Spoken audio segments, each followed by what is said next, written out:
What's up? This movie geek Griff. This is my first review back at home from being in the military, 10 months, the Middle East, Bahrain, doing my Navy thing. So I'm finally back in more familiar environs. Um, Queen and Slim. It's kind of not dividing the black community, but it has very polarizing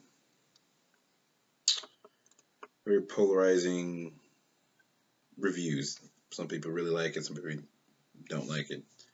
I think it's written and produced or executive produced by Lena Waithe, um, and her directing partner Melina Metsukas. I may be saying her name wrong, but stars Daniel Kaluuya from Get Out, and the newcomer Jodie. I gotta find her name now. This is gonna take up time. I didn't want to. What am I looking up? Queen of Slim. Bear with me. I'm so sorry. Her name is Jodie. It's not Smith Key. That's a little kid from some movie a long time ago. The newcomer Jodie Turner Smith. Yeah. So, and it's weird the way this is coming out like in the wake of Joker, which came out right around Halloween time, maybe a little before, October 5th, something like that. And America loved it because of its brash, thumb of the nose, thumb of the whatever to society. Um, a certain demographic of society thought they were marginalized, and this was the movie for them. And America loved it, and Joker's gone on to make like $300 million, I think, domestic, $1 billion worldwide. But I was wondering when that was coming out, I was like, oh, okay, well, Queen and Slim's coming out, and it's about two black people killing a cop, albeit in self-defense. Is it going to get the same kind of rah-rah ovation and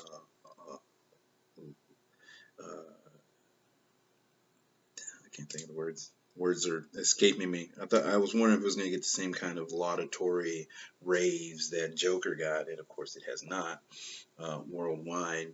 And you can probably guess as to why. You've seen the trailer, and they're out on the date. They get stopped by the cops, and the cops pull him over, and he kind of over escalates the situation. And this is all in the trailer, so not really anything. They kill the cop in self defense, and they go on the run. And it's all about the black community supporting them and the cops after them, and will they not make it in the Great Escape. But in today's America and the current administration we now have, you should probably guess the ending to this movie. You should have no illusions. It's a week after it came out. I don't know if that's a spoiler alert. Shouldn't be a spoiler alert. I don't know in your mind if you thought, I don't know what outcome you saw in your head, but in today's America, with today's current leadership and the climate of our times, yeah, that movie's gonna have to end only one way, so that the people who loved the Joker wouldn't see this and be like, "Oh no, you can't have that." No, Joker, yeah, we can have an anarchist killing cops and getting away, and yeah, that's fine. But this other movie, this Queen and Slim, we can't have that. So, don't have no illusions. But anyway, so yeah, the movie itself, man, I wanted to like it, and I did. I gave it like when I graded it, I gave it 2 grades because the movie itself, the technicals, and there was another movie recently. I was like, I like the technicals of the movie, but like the story and the characters, yeah. So this is the same way. The movie itself is what I put here in one of my little comments in the little movie groups I'm going through, and all the black people are like, I hate it, love it, hate it, love it. You can't like it because I hate it because it's back and forth. Beautifully shot, great score, great soundtrack. It moved at a good pace. Can't express how good, much like Moonlight a couple years ago. I think that whoever the DP, the director of photography, was on Queen and Slim, lit the black actors very well, and that's sometimes a problem in most Hollywood movies. They don't know how to light black people well because we absorb light. Yeah, wait. white people, they reflect light, so they look better. We absorb light, so you got to do more with the lighting. I don't know. But yeah, usually in darker people, darker black people is like horrible, but the lighting this was good, just like it was in Moonlight, I believe. So, but because Daniel Kaluuya and Jodie, I just read her name, but very dark. So, but they did well to light this. But it was, it was some black people, and I think Melina Matsoukas, I can't, I think she's Greek, or yeah, I think it's Greek, but um, they know how to light black people well, because that's frequently a problem. Anyway, so it's beautifully shot, not just the people, but it had a lot of aerials because they were on the run, and so they're in a car or a truck or whatever and escaping, and there's a lot of vistas and picturesque and whatnot. Great score, great soundtrack, great music in the film all the way through. Moved at a good pace, but the characters, to me, in my humble opinion, were either really dumb or really unlikable. Um, the dialogue, I think Lena Waithe said she was trying to copy, or she had studied Aaron Sorkin of like West Wing fame. And those characters are known to walk and talk very fast. It's very punchy dialogue. It's very sarcastic, very tart, very caustic, very a lot of bang, wham, bam, rat-a-tat, back and forth.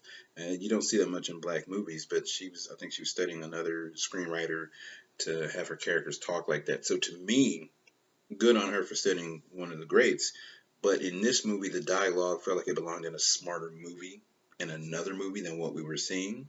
So to me, I'm very familiar with Aaron Sorkin's dialogue and his characters, the walking and talking, and the hits, the beats of his dialogue, and I saw what she was going for in the characters, like especially in the dining date when they first meet. I saw what she was going for, but it didn't feel like it belonged in this movie. Um, yeah, no illusions about the ending trumps America, yada yada. But yeah, the characters were just Daniel Kaluuya's character was just he wasn't proactive enough. He kind Jodie's character Queen was very cold, detached, and she had just come off a bad case, so she was angry or whatever. But she was just very unlikable from Jump Street. Her character, I didn't like. I would have ended that date and been gone. She felt sorry for him, so that's why she went with him. But she was just very uh, denigrating, just talking down to him. Just like, I'm just here on a date. Why are we, everything's a fight. Everything I say is a big thing. But Daniel Kaluuya's character, he was, they was, I guess, showing the polar opposites, that she was cold and he was warm.